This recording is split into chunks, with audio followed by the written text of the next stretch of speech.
Hello friends, welcome back to classic kitchen. ಇವತ್ತು ನಾವು normal ಬನ್ನನ್ನು ಬಳಸ್ಕೊಂಡು ಬರ್ಗರನ್ನು ಮನೆಯಲ್ಲಿ ಯಾವ ರೀತಿ ತಯಾರಿಸೋದು ಅಂತ ನೋಡೋಣ ಬನ್ನಿ. ಈ ವಿಡಿಯೋನ ಕಂಪ್ಲೀಟಾಗಿ ನೋಡಿ ನಿಮ್ಮ ಅನಿಸಿಕೆನ ನಮಗೆ ಕಮೆಂಟ್ಸ್ ಮೂಲಕ ತಿಳಿಸಿ. ಬರ್ಗರ್ ಪ್ಯಾಟೀಸನ್ನು ಸಹ ನಾವು ನಮ್ಮ ಚಾನಲಲ್ಲಿ ಅಪ್ಲೋಡ್ ಮಾಡಿದ್ದೀವಿ. ಇದು ಮನೆಯಲ್ಲೇ ಮಾಡಿದಂತಹ ಬರ್ಗರ್ ಪ್ಯಾಟೀಸ್. ನಿಮಗೆ ಬೇಕು ಅಂದರೆ ಪ್ಲೀಸ್ ವಾಚ್ ಮಾಡಿ. ಇಲ್ಲಿ ಬನ್ನನ್ನು ತೆಗೆದುಕೊಂಡಿದ್ದೀವಿ. ನಂತರ ಇಲ್ಲಿ ಕೆಚಪನ್ನು ಮಾಡ್ಕೋತಾ ಇದ್ದೀವಿ. ಇದು ಬರ್ಗರ್ ಸಾಸನ್ನು ಮಾಡ್ಕೋತಾ ಇದ್ದೀವಿ. ಇಲ್ಲಿ ಟೊಮೊಟೊ ಕೆಚಪನ್ನು ತೆಗೆದುಕೊಂಡಿದ್ದೀವಿ. ಸ್ವಲ್ಪ ಮಯಾನೀಸ್, ಸ್ವಲ್ಪ ಖಾರದ ಪುಡಿಯನ್ನು ಸೇರಿಸ್ತಾ ಇದ್ದೀವಿ, ಸ್ವಲ್ಪ ಉಪ್ಪು, ಸ್ವಲ್ಪ ಚಾಟ್ ಮಸಾಲವನ್ನು ಸೇರಿಸ್ತಾ ಇದ್ದೀವಿ. ಎಲ್ಲವನ್ನು ಸೇರಿಸ್ಕೊಂಡು ಬರ್ಗರ್ ಕೆಚಪನ್ನು ತಯಾರಿಸ್ಕೊಳ್ತಾ ಇದ್ದೀವಿ. ನೀವು ಸಹ ಬರ್ಗರ್ ಕೆಚಪ್ ಮನೆಯಲ್ಲಿ ಇಲ್ಲ ಅಂದರೆ ಈ ರೀತಿ ತಯಾರಿಸ್ಕೊಳ್ಳಿ. ಇಲ್ಲಿ ನಾರ್ಮಲ್ ಬನ್ನನ್ನು ತೆಗೆದುಕೊಂಡಿದ್ದೀವಿ. ಇದನ್ನು ಮಧ್ಯದಲ್ಲಿ ಕಟ್ ಮಾಡ್ಕೋತಾ ಇದ್ದೀವಿ. ಈ ರೀತಿ ನೀವು ಸಹ ಕಟ್ ಮಾಡ್ಕೊಳ್ಬೇಕು. ಇದೇ ರೀತಿ ಎಲ್ಲ ಬನ್ನನ್ನು ಕಟ್ ಮಾಡ್ಕೊಂಡಿದ್ದೀವಿ. ಈಗ ಒಂದು ತವವನ್ನು ಬಿಸಿಗೆ ಇಟ್ಬಿಟ್ಟು ಇದಕ್ಕೆ ಸ್ವಲ್ಪ ಬಟರನ್ನು ಸೇರಿಸ್ಬಿಟ್ಟು ನಾವು ಕಟ್ ಮಾಡ್ಕೊಂಡಿರುವಂತಹ ಬನ್ನನ್ನು ಬಿಸಿ ಮಾಡ್ಕೊಳ್ತಾ ಇದ್ದೀವಿ. ಅದರ ಮೇಲೆಲ್ಲ ಸಹ ಸ್ವಲ್ಪ ಸ್ವಲ್ಪ ಬಟರನ್ನು ಸೇರಿಸ್ತಾ ಇದ್ದೀವಿ. ಎರಡು ಕಡೆಯೂ ಸಹ ಇದನ್ನು ಚೆನ್ನಾಗಿ ಬಿಸಿ ಮಾಡಿಕೊಳ್ಬೇಕು.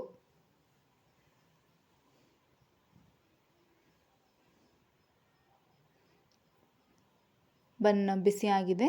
ಇದನ್ನು ನಾವು ಒಂದು ಪ್ಲೇಟಿಗೆ ಹಾಕೊಳ್ತಾ ಇದ್ದೀವಿ. ಇಲ್ಲಿ ನಾವು ಲ್ಯಾಟೂಸ್, ಕುಕುಂಬರ್, ಆನಿಯನ್, ಟೊಮೊಟೊವನ್ನು ಸ್ಲೈಸ್ಗಳನ್ನಾಗಿ ಮಾಡ್ಕೊಂಡಿದ್ದೀವಿ ಬರ್ಗರಿಗೆ. ಸೊ ಇವಾಗ ಬಿಸಿ ಮಾಡ್ಕೊಂಡಿರುವಂತಹ ಬನ್ನಿಗೆ ನಾವು ಮಯಾನೀಸನ್ನು ಒಂದು ಸೈಡಿಗೆ ಸೇರಿಸ್ತಾ ಇದ್ದೀವಿ.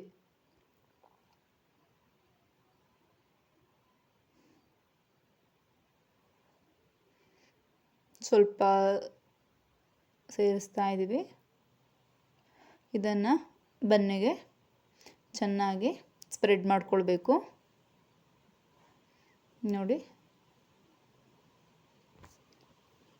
ಹಾಗೆ ಫ್ರೆಂಡ್ಸ್, ನೀವೇನಾದರೂ ನಮ್ಮ ಚಾನಲ್ಗೆ ಸಬ್ಸ್ಕ್ರೈಬ್ ಆಗಿಲ್ಲ ಅಂದರೆ ಪ್ಲೀಸ್ ಸಬ್ಸ್ಕ್ರೈಬ್ ಮಾಡಿ, ನಮಗೆ ಸಪೋರ್ಟ್ ಮಾಡಿ. ನಿಮಗೆ ಈ ವಿಡಿಯೋ ಇಷ್ಟವಾದಲ್ಲಿ ನಮಗೆ ಲೈಕ್ ಕೊಡೋದನ್ನು ಮರಿಬೇಡಿ ಫ್ರೆಂಡ್ಸ್. ಈಗ ಮಯಾನೀಸ್ ಸ್ಪ್ರೆಡ್ ಆಗಿದೆ. ಈಗ ನಾವು ತಯಾರಿಸ್ಕೊಂಡಿರುವಂತಹ ಬರ್ಗರ್ ಕೆಚಪನ್ನು ಸೇರಿಸ್ತಾ ಇದ್ದೀವಿ. ಅದಾದ ನಂತರ ಸ್ಲೈಸ್ ಮಾಡ್ಕೊಂಡಿರುವಂತಹ ಆನಿಯನ್ನ ಸೇರಿಸ್ತಾ ಇದ್ದೀವಿ. ಕುಕುಂಬರ್ನ ಇಡ್ತಾ ಇದ್ದೀವಿ. ಇದು ನಾವು ಮನೆಯಲ್ಲೇ ಮಾಡ್ತಾ ಇರೋದ್ರಿಂದ ಇದು ಹೆಲ್ತಿಯಾಗಿರುತ್ತೆ. ಸ್ಲೈಸ್ ಮಾಡ್ಕೊಂಡಂತಹ ಟೊಮೊಟೊನ ಇಡ್ತಾ ಇದ್ದೀವಿ. ಲ್ಯಾಟೂಸನ್ನು ಸಹ ಇಲ್ಲಿ ತೊಳ್ಕೊಂಡು ಇದನ್ನು ನೀಟಾಗಿ ಕಟ್ ಮಾಡಿ ಇಡ್ತಾ ಇದ್ದೀವಿ. ಇಲ್ಲಿ ನಾವು ಪ್ಯಾಟೀಸ್ಗೆ ಸ್ವಲ್ಪ ಕೆಚಪನ್ನು ಸೇರಿಸ್ಕೊಳ್ತಾ ಇದ್ದೀವಿ. ಕೆಚಪ್ ತುಂಬ ಇಷ್ಟಪಡೋರು ನೀವು ಈ ಥರ ಕೆಚಪನ್ನು ಸೇರಿಸ್ಕೊಳ್ಬೋದು.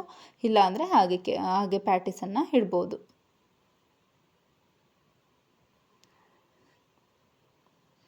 ಈಗ ಮತ್ತೆ ಮೇಲೆ ಸ್ವಲ್ಪ ಕೆಚಪನ್ನು ಸೇರಿಸ್ತಾ ಇದ್ದೀವಿ.